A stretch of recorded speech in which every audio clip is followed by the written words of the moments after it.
नमस्कार, times of Swaraj में आप सबों का स्वागत है और मैं हूं संतोष सिंह। और आज हम टाइम्स ऑफ स्वराज में चर्चा कर रहे हैं कि आखिर बिहार में रखा क्या है। तीसरे चरण के चुनाव तक सब कुछ ठीक ठाक चल रहा था, लेकिन चौथे चरण के चुनाव के शुरुआत होने के साथ ही बीजेपी की पूरी टीम की सक्रियता अचानक बढ़ गई।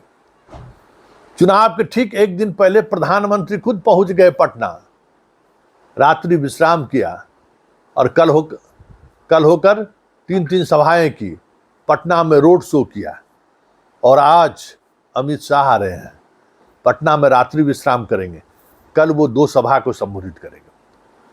अगर इन 2 चरणों की अगर हम बात करें तो चौथे चरण में, जिस चरण में प्रधानमंत्री खुद रात्रि विश्राम किए पटना में, कई मीडिया वाले को उन्होंने इंटरव्यू दिया, बड़ी बड़ी बातें कही, हिंदू मुसलमान को लेकर एक अलग तरीके की नैरेटिव सेट करने की उन्होंने कोशिश की। पटना में जोरदार तरीके से, धमाकेदार तरीके से रोड शो किया, फिर भी वोटिंग परसेंटेज नहीं बढ़ा। वोटिंग परसेंटेज बढ़ाने की ही कोशिश थी, लेकिन वो नहीं बढ़ा। पिछले 2019 की तुलना में लगभग 2.5% वोटिंग परसेंटेज कम रहा है। लेकिन बड़ी बात यह है कि आखिर प्रधानमंत्री के रात्रि विश्राम के बाद आज नंबर 2 नेता अमित शाह क्यों रात्रि विश्राम करेंगे?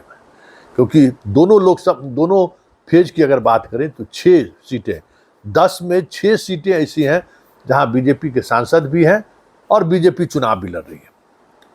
चौथे फेज में आपको ध्यान में होगा कि 2 स्टार मंत्री गिरिराज सिंह और नित्यानंद राय मैदान में थे और दरभंगा से गोपाल जी ठाकुर। दरभंगा बीजेपी का गढ़, इसलिए तीनों सीट कैसे जीते इसकी पूरी रणनीति मोदी खुद पटना में बैठकर बनाते रहे।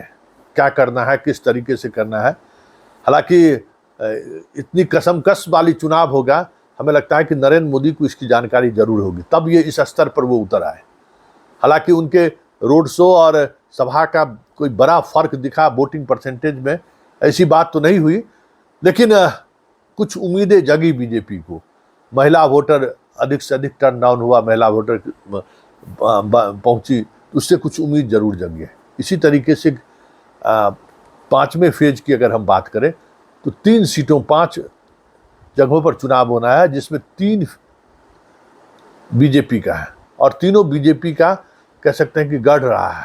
मधुबनी जहाँ से अशोक यादव है, मुजफ्फरपुर है और 2 ऐसी सीटें हैं जहां पर, और छपरा राजीव प्रताप रूडी जहाँ खुद प्रधानमंत्री सभा किए हैं, और अब 2 जगह पर सभा कल अमित शाह करने वाले हैं। ये तीनों सीट परंपरागत तौर पर लगातार बीजेपी के हाथों में रहा है, मुजफ्फरपुर, छपरा और मधुबनी। किसी भी परिस्थिति में ये सीटें हारना नहीं चाहेगी बीजेपी। कसमकस वाली स्थिति है, लेकिन सवाल यह है कि आखिर दोनों बड़े नेता के रात्रि विश्राम की वजह क्या है। देखिए, इसकी एक बड़ी वजह है, पूरे देश स्तर पर जो चीजें सामने आ रही हैं वो ये आ रही है कि सारे नैरेटिव, चाहे वो धारा 370 हो, भारत पाकिस्तान हो, लव जिहाद हो, गौ हत्या हो, राम मंदिर हो, उनका वोटिंग पैटर्न पे 5 से 10% का प्रभाव है। अब जो भी प्रभाव बचा है, जिसके सहारे मोदी चुनावी मैदान में डटे हुए हैं, वो है 5 किलो अनाज। और उस 5 किलो अनाज के सहारे मोदी जहां तक बिहार में खींच सके, 40 में 40 जीतते हैं या 20-20 होता है या 15-20 होता है, ये सारे कुछ निर्भर करेगा उस 5 किलो अनाज पर। क्योंकि 5 किलो अनाज ही एक ऐसा फोर्स है जिस फोर्स के सहारे बीजेपी अभी भी ग्राउंड में टिकी हुई है। तो शाह और मोदी आखिर पटना निवास करके करना क्या चाहते हैं, क्या संदेश देना चाहते हैं? तो उसकी एक बड़ी वजह है कि यहाँ पे जो वोटिंग हुआ है चौथे चरण में और 5वें चरण में जहाँ वोटिंग होना है, हार जीत का मार्जिन बहुत कम हो गया है। मतलब पहले वाली बात नहीं कि 2 लाख 2.5 लाख से अधिक वोट से कोई जीतने वाली है। कसमकस वाली लड़ाई हो गई है। उसमें ज़्यादा से ज़्यादा वोटर कैसे बाहर निकले, वो भी महिला वोटर कैसे बाहर निकले, ये और कॉमनल जो फीलिंग है, क्योंकि मधुबनी में मुस्लिम उम्मीदवार सामने में है, तो वहाँ थोड़ा इसको होगी, कोशिश होगी कुछ इस तरीके की चीज़ें आए जिसका असर पड़ोसी मुजफ्फरपुर में पड़ जाए, उसके पड़ोस में छपरा में पड़ जाए।